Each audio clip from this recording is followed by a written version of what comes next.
자, 팔극권 이야기 해보겠습니다. 팔극권 애정의 무술이죠. 저도 팔극권 때문에 별의별 일들을 많이 겪었는데,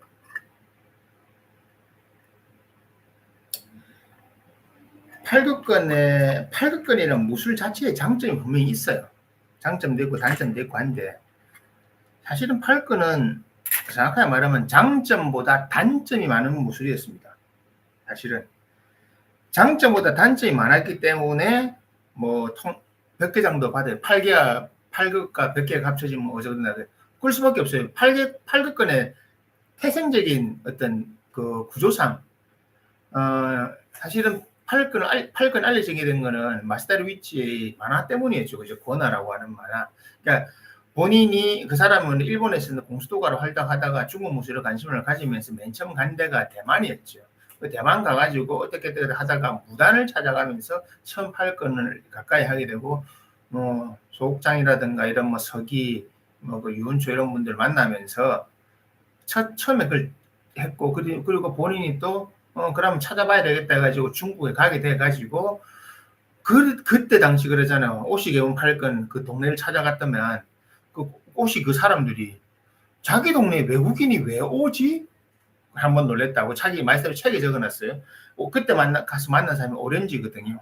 오렌지 노사 58건. 지금 모르겠어요. 장문이 누군지. 그때 당시에는 오렌지가 그거였으니까. 옷이 8건 있는 사람들이 처음 놀랬다는 게 첫 번째. 자기들 동네에 외국인이 왜 찾아오지? 회족마을인데. 그게 완전 시골 깡촌이거든요. 거기가. 진짜 가난한 동네가 깡촌이에요. 진짜 깡촌. 마사르지 맨 처음 갔을 때만 해도 그래요. 깡촌인데 놀랬고 일본에서 외국인이 찾아왔대. 중국말 더듬더듬 하면서. 근데 사실 하나만 거기 가면요. 그동안 한참 해야 됩니다. 완전 사투리 심하거든요. 제가 그 동네 사투리 들어봤는데 처음에 나도 갔을 때 도대체 저거는 내 말 알아도 내가 저거 말을 잘 못 알아듣겠어. 그러니까 나중에 정리됐는데 부산도 그렇잖아요. 한국에서도 그렇잖아요. 제주도 말 사투리 방언서 뭐 어렵잖아요. 그거 비슷해요 그냥. 그랬는데 그 일본에서 온 사람이 8극권을 하네. 마사루이치 그때 8극권 보여줬거든요. 그러니까 그 동네 사람 다 놀란 거예요. 동네 사람 전체가 놀란 거예요. 이게 뭐지? 이게 무슨 상황이지? 오렌지 책에 나와 있고 마사루이치 책에 나와 있습니다. 그 사실. 그래 하니까 그래서 이제 썰을 푼 게 가서 어떻게 알게 되는 이래서 해서 대만에 이래 배웠고 유은초고 또 고추 이성문 만다 우리 옛날에 있다고 하는데 뭐 그래갖고 이제 역사가 알려지면서 그 만화의 뒷 배경들이 나오기 시작한 거죠. 그러면서 한참 동안 돼가지고 그 오렌지가 시골에 촌에 있다가 갑자기 옷이 개문 8건 장문이 되면 전 세계로 불리다니 우리나라도 오고 이랬잖아요. 일본도 가고. 그래서 8극권이라고 하는 것은 그때 그 사건, 권하, 제가 했잖아요. 만화로 유명해진 8극권은 진짜 실전 최강이란 명성에 걸맞는 무술인가? 이 오늘 제목입니다. 안타깝지만 만화의 판타지가 더해져서 망쳐진 안타까운 무술. 만화에다 판타지가 더해진 거죠. 물론 만화라고 하는 것은 사실 만화를 만화로만 봐야 되는데 거기에 일본 만화 특유의 토니탄이라고 하는 거니까 대결 구도로 나중에 심의과까지 나오면서 신비주의가 됐잖아요. 그 중간에 나오는 공수도 하는 사람이 그 대산 배달이거든요. 대산 배달이 뭐였지? 아오야마 맞지다. 그거 있죠. 어쨌든 최배달까지 그렇게 모델로 일어나지. 왜냐하면 자기가 공수도 출신이니까. 그런 식으로 판타지를 만들어 놓은 거예요. 권하의 할아버지라고 하는 거, 의용병 분리 같은 그거는 그때 갔던 사람들이 많으니까 실제 무술을 했던 거 아니에요. 근데 각색을 했는데 문제는 사람들이 그걸 실제로 믿었다는 거였죠. 제가 8건 어떻게 알았는지 아닙니까? 저는 대만에서 하고 있었는데 그때 어떤 애가 만화책에 내가 하는 무술이 만화책에 나오던데 해갖고 내 지금 후배가 있어요. 분장이라고. 오래된 만화책을 들고 왔더라고. 이거 형님 하는 그 무술 아닙니까? 뭔데 만화책이 나왔더라. 만화책. 그게 옛날 코믹스 만화에. 이게 무슨 나온 거 보니까 대만 약인데? 무단 약인데? 뭐지? 이래 된 거예요. 그래서 나중에 알아보니까 그래가 시작된 건데, 근데 그 판타지, 그게 왜 판타지냐면, 거기서 사실은 그 꼬마 권화가 이거 배우고 중국 갔을 때 뭐, 그 왕서청이라든지 왕서정이라든지 다 사람 배우고, 홍콩 가서 또 배우고, 무슨, 이거 뭐, 홍가공도 배우고, 막 그냥 일종의 그 성장 소설을 썼잖아요. 그러다 또 하남 가가지고 무술 중에 최고의 그걸 아는 하남 심의육학관에 있었는데, 그것도 배웠, 하남 심의육학관에 하남 그 동네는요, 옷이 개물이 때문에 더 깡촌이에요. 더 깡촌. 진짜 깡촌. 완전 지금 가도 깡촌이에요. 그런 정도 끝까지 가서 했으니까 그런 신비주의가 더해지고 해가지고 팔극권이 뭐 이성훈이 실전 최강이고 뭐 당대 최고의 고수고 뭐 손만 대면 다 죽여 이런 게 그런 카드라가 실제 맞더라가 되어버린 거거든요. 그래 과거 사실 자체가 그때 뭐 있었는지 아십니까? 지금 한참 그 팔극권 책 나왔을 때 중국에서 자료 중에 이성문은 원래 죽었다. 독살당해 죽었다. 아니다. 이성문의 손자가 나왔었어요. 자기가 이성문의 손자다. 우리 할아버지는 죽지 않았다. 어느 동네에 살았네. 그래 내가 이성문의 적전제다. 다 있어. 장중 짱쩌운가 짱쩌운가 뭐 그런 짱쩌운가 짱쩌운지 모르겠다. 하여튼 거기 그런 것도 있었어요. 별일 다 있었습니다. 그것도 일본 무술 잡지가 취재도 하고. 전 대만에서 주로 팔건을 접해나니까 나중에 처음에는 그렇게 하다가 석윤호 사람한테 물어보고 했어요. 물어보고 했는데 사실 석윤호 사람도 그 확인하러 중국 갔었거든요. 석윤호 사람도 가서 확인해보고 속성 목사는 중국에는 가지 않았지만 중국에서 다른 사람들하고 교류하면서 이게 이 과거 중국에 있었던 일이라고 하는 것이 정말로 부풀려진 것, 정말 어디까지가 팩트고 어디까지가 판타지인지 모르겠는 게 너무 많았다는 거죠.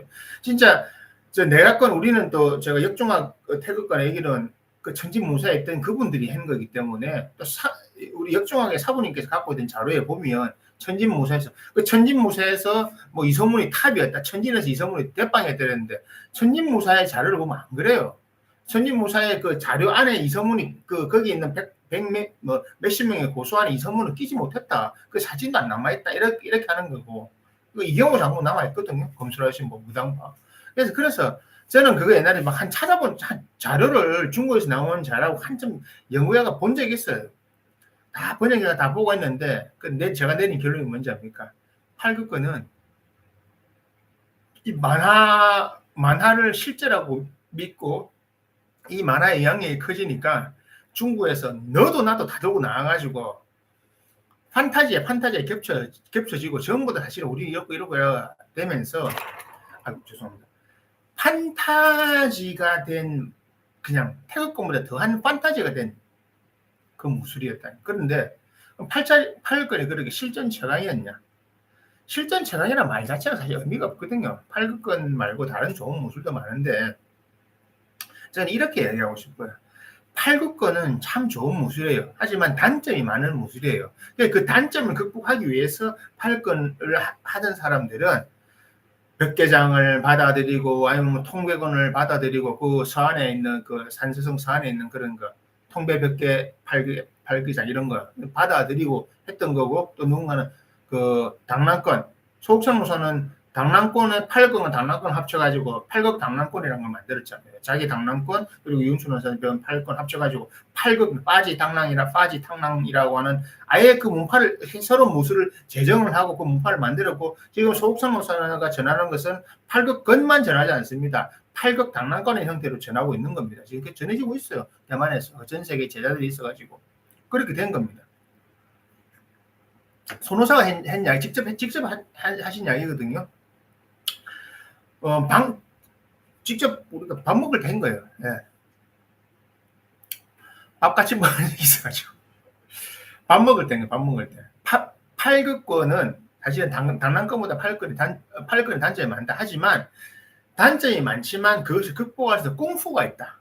그래서 팔극권은 그 어떤 功夫 단련 한마디로 기초 체력 단련, 기초 공력 단련이 중요하다 이거죠. 그리고 팔극권도 결국은 오성이 중요하다. 내가 싸움을 잘하느냐 못하느냐. 격투에 어떤 재질이 있으면 잘하게 되고 격투에 재질이 있으면 잘 못하더라. 팔극권은 그런 단점이 있는 겁니다. 팔극권은 실전 최강이냐? 실전 최강이라는 의미는 어느 무술도 사실 받을 수 없어요. 그러니까 저는 뭐 당랑권의 실전 채광, 그거는 뭐 제가 그렇게 쓰려고 한 건 아니고, 당랑권의 실전 채광이라는 것은 당랑권의 완성도 자체가 그때 당시에 다른 모습을 제일 높았다. 그래서 실제는 활용도가 좋다는 거지. 그러니까 당랑권 배우면 남을 다 이깁니까? 그런 거 없잖아요. 그런 거 어디 있습니까, 세상에. 예를 들어서 내가 당랑권을 했고 나는 당랑권에 대한 어떤 조예가 깊고 당랑권을 잘 활용할 수 있는 체형이고 성격이다 보니까 당랑권을 잘 쓴 거고, 저는 행위권보다, 그러니까 내가 산 것 중에 태극 행위 8개 중에 하라면 저는 8개장은 태극권이 행위권 이렇게 합니다. 행위권은 뭐 저한테는 그다지 재미가 없어요. 행위권은 저는 8개장이 제일 재밌어요. 내가 산 건 중에서. 네. 왜냐면 행위권보다는 이제 심유과권이 더 좋고, 왜냐면 심유과권의 그 건투로 그 단련 방식이 더 좋아요. 저는 개인적으로. 또 팔권도 있잖아요. 팔권도 있는데 굳이 뭐. 팔극권은 기초 체력 단련에 참 좋다고 생각합니다. 팔극권하고 심유과권은. 특히 요즘에 심유과권은 것이 개행본은 런지처럼 스쿼트 저절로 되는 무술이거든요. 팔극권도 스쿼트 저절로 되는 무술이거든요. 마법을 많이 쓰니까 마법 단련을 많이 해야 되고, 무조건 30분씩 버티라는 것이 아니고 마법 단련을 통한 功夫를 만들어야 되는데, 다음번에 한번 말씀드릴게요. 참장을 오래 하는 게 좋으냐 제대로 하는 것이 좋으냐. 참장은 오래 하는 거 아닙니다. 참장을 오래 한다고 해서 功夫가 높아지는 게 아닙니다. 참장 1시간 하니까 功夫가 높아진다. 전혀 그거 아닙니다. 다음번에 다시 한번 말씀드릴게요. 그래서 팔극권이라고 하는 것은 그 무술이 가지고 있는 장점과 단점이 많은데, 이만한 장점이 있는가 하면 이만한 단점도 있는, 그러니까 막 그게 너무 좀 선명하다 할까? 단점도 선명하고 장점도 선명한 그런 무술이다. 그래서 뭐 억수로 좋냐 안 좋냐 이렇게 따지기는 그렇지만, 뭐 그런 장단점이 있는 무술이니까 우리가 많이 고려를 해봐야 된다. 고려해야 될 어떤 부분이 많다. 이렇게 하는 겁니다. 팔극권은 그리고 실전 채광 이렇게 생각하지 마세요. 그래 받아들이면 그때부터 괜히 배타심 생기고 자부심이 아닌 자만심이 생기고 내가 최고다 이래야 되는데, 아니 그런 거 없어요. 그런 무술 없어요. 제가 해보니까 무술 자체는 채광이 없어요. 근데 그 배우는 사람이, 팔극권을 잘할 사람이 팔극권을 배우면 팔극권 잘해요. 멋지고 동작도 멋져요. 그런데 다른 무술을 잘해야 될 사람이 팔극권은 별로 없습니다. 그래서 옛날에 팔극권하고 행위권하고 서로 치고받고 싸웠다 말이다 했다는데, 둘 다 뭐 패가 보면 이쪽에서는 이쪽 성, 이쪽에는 이쪽 성이 많아요. 어쩔 수 없잖아요. 모든 사람이 다 그렇잖아요. 그걸 우리가 뭐라고 다르게 말할 수는 없을 것 같아요. 정말 이게 진짜다, 이게 가짜다 이렇게 말할 수는 없을 것 같고, 다만 팔극권이 가지고 있는 그 최고의 장점은 무엇인가? 그 부분은 기초 功夫를 만드는 데 있어 가지고 팔극권은 아주 좋은 장점을 가지고 있습니다. 그리고 현대인들에 맞는, 그러니까 현대 젊은 친구들의 현대인들에게 맞는 기초 체력, 잠시만요. 기초 체력이나 아니면 기본 功夫만드는 데는 아주 좋다. 장점이 많다. 자, 그 팔극권이라고 하는 것은 그런 어떤 조금 말씀드린 것처럼 또 다시 이어가면, 팔극권은 신체를 고르고 현대인들이 좋아하는 형태의 신체를 발달시킬 수 있는 아주 좋은 장점이 하나 있어요. 왜냐하면 동작이나 무엇을 할 때 자세가 바르고 시원시원하고 큼직한 동작들을 하기 때문에 신체를 고르게 큼직큼직하게 발달시킬 수 있는 장점이 있고, 그리고 팔극권의 통백권 적을 치면 100개장 꼭 같이 해라고 하거든요. 100개를 하게 되면 이 스트렝스도 좋아지고요. 이 그 신장성, 한마디로 스트레칭도 잘 되고, 그리고 팔극권에서 얻어지지 않는 꼬우는 방법, 몸을 꼬우는, 저는 몸을 꼬우는 거는 8개장을 권해드리기 하는데 8개장하고 100개장은 다르거든요. 사실은 여러 가지 무술을 골고루 하면 좋아요. 제가 지금 하려고 하는 시스템은 뭐냐면, 그냥 파이팅으로 생각하지 말고 이런 겁니다. 월, 화, 수, 목, 금, 토 뭐 이렇게 쭉 해가지고 종류별로 그냥 오늘은 팔권, 내일은 태극권, 모레는 당랑권, 하루는 통백권, 하루 이런 식으로 하려는 겁니다. 8개장. 매일매일 몸 쓰는 게 다르잖아요. 아니면 하루에 2가지를 섞어서 하든지 몸이 하는 다른 자극을 받잖아요. 그런 의미에서 팔근에서 몸에 줄 수 있는 자극은 몸을 이래 좀 규격 있게 바르게 방정하게 키우고 몸 신체 균형을 잘 잡아주는 겁니다. 막 진각 이런 거 무리하게 바르면 안 돼요. 그날 필요도 없고 그걸 안 해도 돼요. 그렇게 되기 때문에 몸을 그렇게 만들고 싶고 체력 향상을 좀 시키고 싶은 사람들, 특히 참장 같은 거 수련 잘하면 남자들 체력 향상이 좋거든요. 스쿼트를 많이 하기 때문에 좋아요. 그런 면에서 팔근은 장점이 있다고 생각합니다. 그러니까 뭐 실전 최강이다, 이성우는 뭐 이타불이 이런 거 판타지 제발 좀 지우시고, 정말 그거 다 후대에 만들어진 판타지들입니다. 판타지. 이성훈이 때리니까 막 70은 뭐 피가 그거 다 확인했는데 거짓말이고요. 실제로 그건 안 됩니다. 예? 다 잊어버립시다. 만화니까 그냥 무협지, 우리가 볼 때 무협지를 현실로 생각하면 안 되잖아요. 예? 만화니까 이렇게 적어놨다 이렇게 생각하시자고요. 앞으로는. 그냥 그냥 무협지다. 그냥 무협처럼 이렇게 했을 뿐이지 실제 팔근은 그런 것이 아니다. 팔근 나름대로 아주 가치가 있는 좋은 무술이다. 그러니까 신체를 이렇게 키울 수 있는 무술이고, 그리고 내가 핫둘자 이런 겁니다. 리듬을 쿵짝 이런 리듬을 좋아한다면 팔근이 잘 맞아요. 리듬이 다양한 거 복잡한 걸 좋아하면 다양한 거 복잡한 걸 좋아하고 그런 음악이나 이런 걸 좋아하면요 당랑근에 팔근이 잘 맞아요. 네. 근데 나는 리듬 복잡한 거 싫었고 나는 단순한 거 좋다. 팔근에 행위근 하세요. 아니면 홍가근 같은 거, 호학근 이런 거 하세요. 근데 자기 좋아하는 스타일입니다. 그리고 또 있잖아요. 내가 오늘은 뭐 이렇게 하고 싶고 오늘 이렇게 하고 싶다 하잖아요. 그래서 다양해요. 저도 그렇거든요.